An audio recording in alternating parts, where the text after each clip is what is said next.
ground this morning. I could see white grass. Yeah, the normalcy of snow on the ground, April flowers, April showers bringing May flowers, and like I said, it's a cold day. But the thing is, partner, it's cold for both teams. So Elk Grove can't complain about it because you know what, Rolling Meadows is dealing with the same conditions that the Grenadiers are dealing with. Well, and what everybody says, as we are in this enclosed, almost like a bus here up in the press box, right? But on the field, it is cold. Now, if you're running around on the field, you can stay warm. But if you're on the bench, it's going to be frozen ice cubes.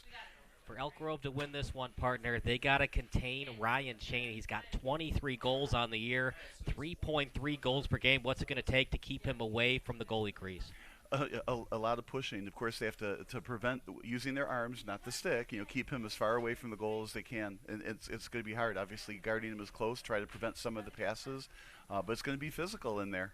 Ryan Cheney is definitely their best goal scorer, but you could make the argument that their glue guy, the all-encompassing player on this team for Rolling Meadows, Jimmy Urbach, he's an attacker, midfielder, and a defender. He's got 16 points on the season, Bob, 14 assists. What are they going to do to contain him? Because not only can he put the ball in net, he can also set up his teammates, and he can also defend a little bit too. Well, you hit on something too. When you train players to play, you don't just train attackers. You train them to be attackers, middies, and defenders. People need to be all around, so you can move them. Be effective on the offensive zone and be effective on the defensive zone. So when you are an all-around player, it's going to be hard to stop you. And for Elk Grove, I hate to use the cliche baby steps, but like I've said, they've only scored 3 goals in their first 4 games. They've given up 18 goals in each of their first 4. I don't want to use the terminology baby steps, but maybe score 2 goals, see what happens in the first half, see if you can keep that game close, and whatever happens in the second half happens. Yeah, I don't think the baby steps are going to be defined in terms of goals. I think the baby steps are going to be in terms of passing, catching the ball, holding on to it, making a complete pass here, keeping the ball for a longer period of time, preventing the other team from scoring as many goals. I think that's going to be the baby steps as they grow the program. How tough are the conditions tonight? We talk about ground balls. When the ball leaves your stick, it's on the turf. It's anybody's possession. How tough is it going to be to pick up those balls to scoop them up? See, I don't think the weather has a whole lot to do with that. Here we've got the AstroTurf, right? I always call it AstroTurf, even though it's really just turf, right? Well, it's not. It's not grass, right? So there aren't potholes, there aren't groundhog places, So it's nice and flat. So whether you're picking it up in cold weather or warm weather is essentially the same. You're just colder while you pick it up. For Elk Grove, too, partner, like I said, they're 0-4 in their first 4 games. It's a newer program. They didn't play last year. They only have 10 players on the roster, according to Max Preps. 28-man roster for Rolling Meadows. How does depth come into play tonight? Well, it's a big field. You will get tired running, and they will get worn out. And Rolling Meadows can sub, and they will sub. I mean, you're not going to see the starters for Rolling Meadows for too long, I wouldn't think. They're going to give everybody a chance to play. I mean, we're looking at a potential really lopsided score, which is kind of a shame. It's fun when it's close. But here I think anything that Elk Grove does good is what they're going to hang their hat on to continue to grow the program. The underclassmen are going to see how the older classmen do it and want to go play, hopefully, and then they'll improve over the years. Now, the Hall of Fame broadcaster Ken the Hawk Harrelson used to say, it's not who you play, but when you play them. Rolling Meadows, they're 4-4, Bob, but they've lost 4 in a row. And 3 of their last 4 matches, they've lost 15-2, 15-0, and 14-0. Well, 15-7. Does that get into your head a little bit? And for Elk Grove, can they take advantage of that? So for Rolling Meadows, do they lack some confidence and some optimism due to losing 4 in a row? Yeah, that's a great question. But I think if you're Rolling Meadows, the medicine is playing Elk Grove, so they'll probably end up with a lopsided win here, and then that monkey of losing 4 in a row is going to be off their back. And I think Ken Harrelson has a point. It's when you play. So my guess is Rolling Meadows. They played tougher teams these last 4 in a row, and that's just all it really is. It's not suddenly they're lost a star player or the coach lost his mojo or something. Rolling Meadows is a good team, and there are other good teams. They're 4-4, and so they figured to snap their losing streak here.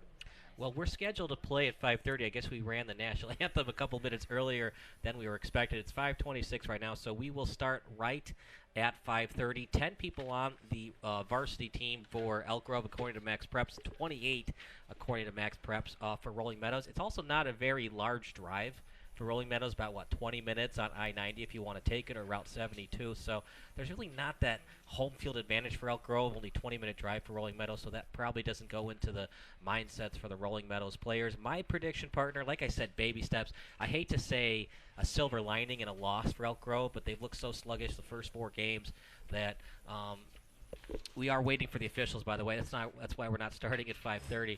They might be caught in traffic, but I'm not going to say silver lining But at the same time, if the Elk Grove Grenadiers were to lose 17-2 or 17-3, they would give up less than 18 goals. They score more than one.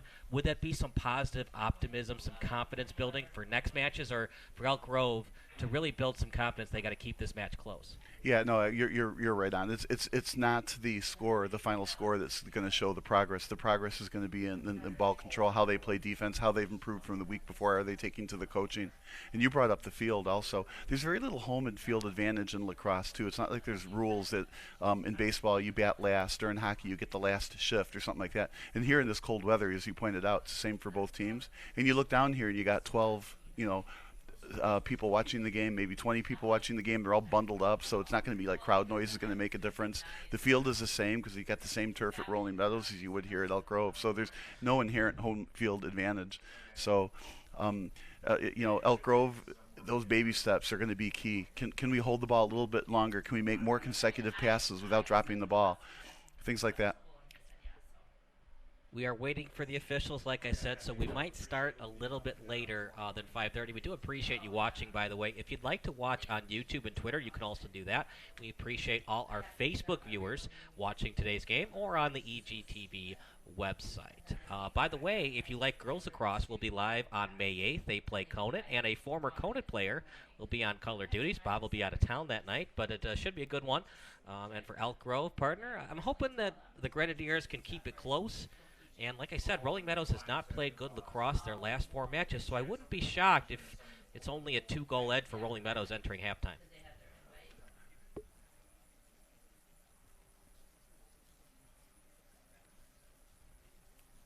So we are going to take about a 30 to 60-second break. We'll be back. The Grenadiers against the Mustangs coming up next.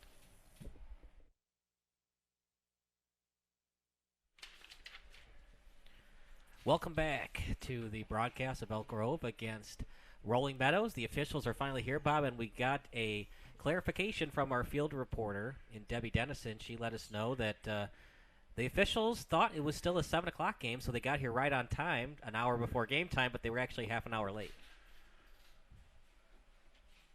Towel with it, as the faceoff was won by Rolling Meadows. One hopped, and it was indeed saved by the goalie, and a good save that time by the netminder in Trevor Detloff. He is a defender and a goalie and partner. He's just a freshman, so maybe a little shaky and a little bit nervous out there in his first year in high school, but good save to maintain the 0-0 tie. Well, and that's a good start for Elk Grove. Even though they didn't win the draw, they stopped Rolling Meadows on the first attack. So now they get to, they essentially have the lead, 0-0 and the ball. The backup goalie today will be Brendan Schlosser. Elk Grove on the attack, still 0-0 score, and it's defended well by Rolling Meadows as the Mustangs will go on their attack, led by 25 Ethan Watson. Now here come the Mustangs past midfield as they have a good attack going. It's their second one of the match. Centering pass in front, hopping ball, and getting the ground ball is the Grenadiers. Slipping, looking for the tripping call. It was inadvertent contact at first, but then officially called tripping by the nearest official. We have a 2-man crew tonight, and Elk Grove back on the attack. And again, Elk Grove has to feel pretty good about that, intercepting the pass, taking the counterattack. Even though he slipped, they got the ball, and again, they have the lead and the ball, 0-0. Yeah, don't have the lead, but they have a good they got full head lead of steam right now. Right, they got lead by virtue of having the ball, and that's a good way to start so far for them. Good defense that time, delivered by Towle, who won the opening faceoff of this match. One hopping ball, and the cool thing about lacrosse, it's not where it goes out of bounds. It's where the nearest player is, and the nearest player for Rolling Meadows was Naso Gramatis, and he will get the ball. So hustle and persistence is very key in this game, partner, is if you run to the ball and you run to the sideline, if you beat the opponent. Well, another way is, strategically shooting the ball from in front of the net and then strategically placing somebody behind the net, you'll always get your own rebound when it goes wide. Hextall with the ball now. He's just a freshman, 4 goals on the season. Hextall sounds like a goalie. As there's that cross check. Yeah, just a little bit of a tap on the shoulder. No cross check is called, and here come the Grenadiers. 18 with it. We only had a 10-man roster, courtesy of Max Preps. Now over to 3. Guarded closely right now by Benjamin Peterman. And he spells his last name the same as the NFL quarterback Nathan Peterman. Oh, we should expect a couple of interceptions then. But I like what Elk Grove is doing, holding on the ball, running a little bit of the clock. They had a turnover earlier on that pass that went out of bounds. Yeah, I'm impressed by Elk Grove thus far in the match, partner. It's a team that's been outscored 72-3 in their first 4 matches, but they don't look like it right now. Well, they got mugged on that one. And losing it is Rolling Meadows. A little bit shakiness from Rolling Meadows with their passes and losing possession of the ball. Here come the Grenadiers. That time it's a pass, loose ball. Who will win this battle? Right, but that was a clean pickup.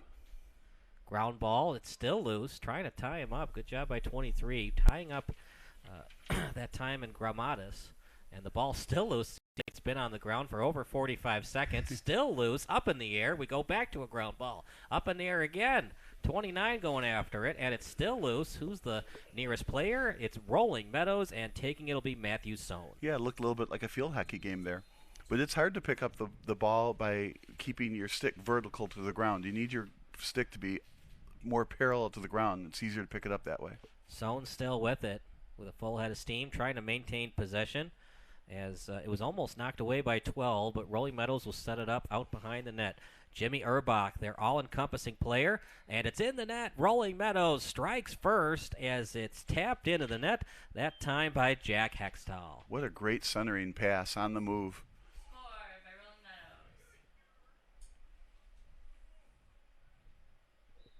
Meadows. Oh, are they going to blow it dead? No, it looks like it's no goal. We should see a face-off, but they're going to say that stick was in the crease before the ball was there, and Hextall will not get the goal. It's still 0-0. Well, I'm not sure what the call was. I actually thought it went in the net. No, it should. Every goal is a face-off, so no goal. Right. So I don't know what they called to wave it off. Yeah, it definitely stick in the crease. And can't get that one. And that was a great setup out behind the net. And that's the kind of plays where Elk Grove wants to see more of and score a few goals and keep the score low. Look at that, barreling his way through the defender. Still on his feet is Benjamin Peterman. Now set up to Hextall, looking to make up for his previous mistake. Ball loose. And, partner, what's going on with the Mustangs? They're not able to handle those passes right now. Well, that's exactly it. Lacrosse is hard to keep that little ball in that little pocket. You know, this is high school. That's the right man with the ball. Cheney, ball loose. And did it go past the end line? I thought it went outside the goal. And the officials put 2 hands up. And that time it is officially a goal for Ryan Cheney. I thought it definitely went past the end line, so I was surprised. Yeah, it definitely went past the end line. I thought it was outside the net, not inside the net. But the goalie made the initial save, and the ball kind of just dropped right there in front of him and rolled in. A little bit of momentum.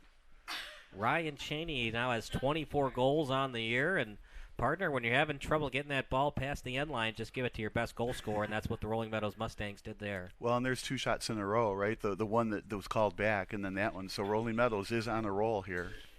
Gabe Cherwin into the game now as the face-off is won by the Mustangs. Good job on the face-off by Perry Manos. He's both an attacker and a midfielder.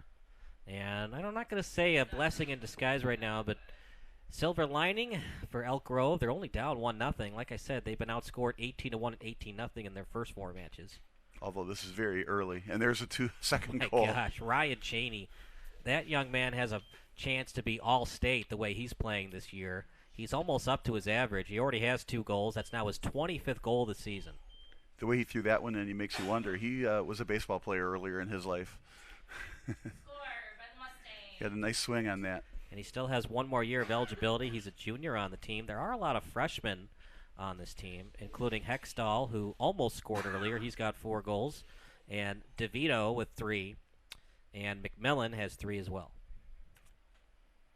So Elk Grove needs to win the draw to get the ball and hold the ball with some time. Here they lost the draw already again. It's hard to win games when you just don't have the possession early on. And that draw is so important. That's how you get that possession every time. I mean, that's what made Taves a Hall of Fame hockey player, all those face-offs he won, all the great centermen. It's not just about putting that puck in the net. It's about winning that face-off as well. Past the D, trying to go coast to coast with it. Loose ball. Who will win the ground ball? As Rolling Meadows, Hextall leading the attack, trying to win it. Ball still loose, picked up by the Grenadiers, looking for the tripping call, nothing issued. Elk Grove maintains possession. Loose ball, hopping ball, trying to slash it forward, and the Mustangs look to pick it up. That time picked up by Sansonetti. Sansonetti guarded closely, that time by Tosterod. Now on the turf, and picking it up is Sansonetti, the junior. Sansonetti with a full head of steam, trying to shoot it on net. Blocked by Elk Grove. Loose ball, looking to get it that time is Matthew Sansonetti, and Sansonetti gets it. Sansonetti guarded close by 15 on the attack, setting it up to the left side. Now to Cheney. He has both goals on the night, 25 on the season. Setting it up to the right side, looking to get it on net. Hopping into the net. Great shot that time by Matthew Sohn. 3-0 in favor of the Mustangs. Boy, after that field hockey set there, Rolling Meadows continued to maintain possession until they finally got a good shot and bounced it in 3-0 after, about 3 minutes here? Yep. We play 4 periods. Yeah, so this score, even though it started out slow for Rolling Meadows, I hate to use that word roll again, but Rolling Meadows is absolutely on a roll here. So we were talking about what the final score is going to be, 18 goals. One could say that the Mustangs are rolling along. And their offense is it's like a swift little meadow right now. Loose ball. Can't kick it. Yeah, can't kick. It's not soccer. Look at that spin move that time by Ryan Hannon as it's delivered out to Sean Hamill. Sean's a little guy, just 5'9". As a loose ball, Elk Grove trying to clear it. Now it's up in the air. Elk Grove, it's a newer program. They've only been around for 3 years. They didn't play last year. Now set up by Urbach. He's their all-encompassing player. Leads the team in assists. Plays 3 positions on the team. Out in front. Trying to get it on net, and he goes top shelf with it. 4-0 in favor of the Mustangs. And another assist on the play, just like Wayne Gretzky behind the net. Setting it up, looking for the open player out front. Great centering pass caught by Rolling Meadows and thrown right into the net. And 4 goals in the first half of the first period. You talk about Bobby Hull. He was a great goal scorer, the Golden Jet. But a lot of the time, Stan Makita was the one setting up those plays in front for Bobby. So Elk Grove needs to win more of these draws. Put the action on the other side of the field here. They're behind way early.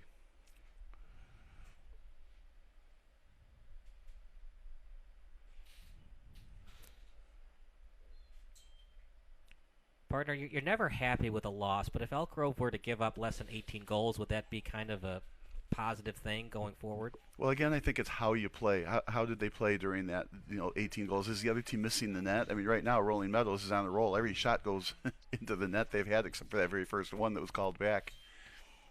So can they play better is the question. I don't think they're looking at the final score. I'm thinking, are they playing better? Are they making more passes? Are they controlling the ball more? Are they defending the net more? Of all the positions in lacrosse, would you say that playing goalie is the toughest? It's a lot different than hockey goalie where you have the blocker and the glove. In lacrosse, you just have the net. And in my mind, I would not be a good goalie at any sport because I'm the guy that wants to score the goals, and I'm not the guy that, gosh, I want to be able to get you back if you score on me. It's a different mentality if you're the goalie. Good job playing the attacker by 20 of Elk Grove. As Rolling Meadows trying to get the ball back. 10 was on it, not on the roster. 20 on it as well. Ball loose, and partner Elk Grove's got to be better at that. Rolling Meadows is winning every hustling play, it seems like, when that ball is out of play on the sideline or the end line. Well, it goes back to the experience of the players. The question here is, does Elk Grove have the experience at picking up the ball on the loose? It looks like Rolling Meadows has a major edge when the ball's on the ground. Now out to Elk Grove, one of their few attacks of the game. Past the 20-yard line, looking to get it on net. Spinorama move, still with it. Very high shot, but Elk Grove will maintain possession. Has great job having 2 men back deep to make sure that they maintain possession. Yeah, it's one of those shots that, you have to shoot it at the 6 foot by 6 foot net, not above it. It's a smaller net than you think. It's harder to get it on net than you think, and Rolling Meadows will steal it. Ball possession, not great for Elk Grove on that possession. And that's the problem. You've got to hold the ball longer and get a quality shot out of it. And Rolling Meadows has been doing that. Every shot has been a quality shot on net. We're seeing some quality minutes by Cherwin as he sets it up out in front to Matthew Sohn. Sohn, who has a goal thus far in the game. He's double-teamed on the play. Loose ball. And Elk Grove, what they're doing well, partner, they're getting quick on defense, and they're forcing the attackers for Rolling Meadows to get quality shots on net. Sohn with it. One hopper, and that one's got to be saved, partner. That wasn't that good of a shot. Well, it's still tough to stop those one hoppers. He had a clear angle at it. It's just Score unfortunately by the Mustangs. not an easy shot to stop like that. You have to prevent it out front by hitting hitting the basket. Hitting the wickets, Yeah, hitting the wicket, hitting the basket. And there's ways that it's legally you can defend that, and then ways you can illegally defend that, and that causes penalties, right? It's hard. It's hard to defend as a goalie when every shot is at that 90-degree angle right in front. You'd prefer your defense to get 70 degrees or less on the shot attempt. Well, and you're seeing the ball bouncing a lot too. So Rolling Meadows taking good shots at this goalie. I mean, it's pretty clear Rolling Meadows is very, very good at this game. But then they did lose 4 times. Says there's a lot of good lacrosse players out there. Yeah, I mean nobody likes to lose 5 in a row, so you can kind of see it with the Mustangs right now. They're trying to avoid the bleeding and get back in their winning ways. Started the season 4-0, though they've lost 4 out coming in today's game. But here's one of those things Elk Grove is looking for. They had one of those where the ball was on the ground and they got it instead of Rolling Meadows. Now they've lost the ball again, so the question is going to be who can get this. And Elk Grove needs to pick up more of these.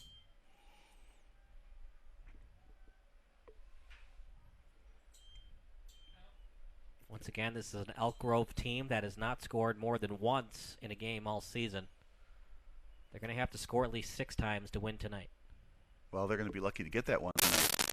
Rolling Meadows is doing the job on them today. Yeah, there hasn't been a lot from their netminder and Freeberger, but when he's had to come up clutch, he's made a couple of saves. But other than that, it's been tough for Elk Grove to get that 90-degree shot. Out front, loose ball. Yeah, it gets rough in there. Not only do you scoop it up, but you want to scoop it up and then tighten up possession so that people can't slash at it back to knock it out of your pocket. You scoop it up and then you kind of twist it so that it stays in your pocket of the stick. Yeah, and I like the helmets. Once upon a time, we used to play hockey without helmets. That was an interesting time. And goalies didn't have helmets. Do you know the goalie who introduced the goalie mask in the NHL? Oh boy, you're going to say the name. I'm going to be like, of course, but no, I don't remember. Shot. Oh, great save that time by Detloff. Loose ball. Yeah, it looked like it hit the side of his basket. Well, if Elk Grove can come back and go on a run here, that they can definitely credit Detloff with a key save. When they make that comeback, right? Oh, there's a penalty flag. Last touched by Rolling Meadows, so it's going to be a penalty against the Mustangs. As they'll sub in. Back to the bench for the Mustangs will be. He's an attacker. And definite opportunity for the Grenadiers to get their first goal game. This could be a 7-0 or worse game, partner. Detloff has made some key saves to keep them somewhat in it. Well, 5-0 is pretty pretty detrimental at the moment. With a minute to go in the first quarter.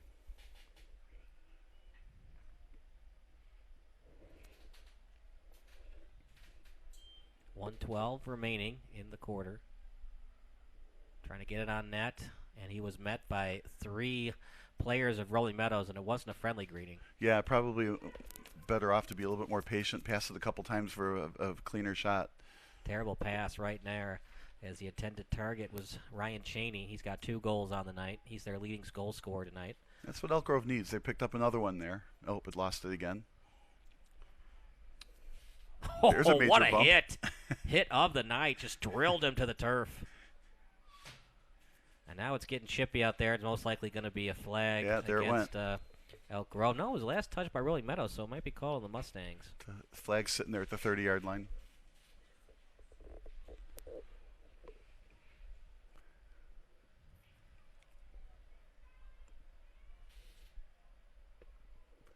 Could have been called on either team. I thought I saw a slash originally from the Grenadiers, but they're going to call it on Rolling Meadows.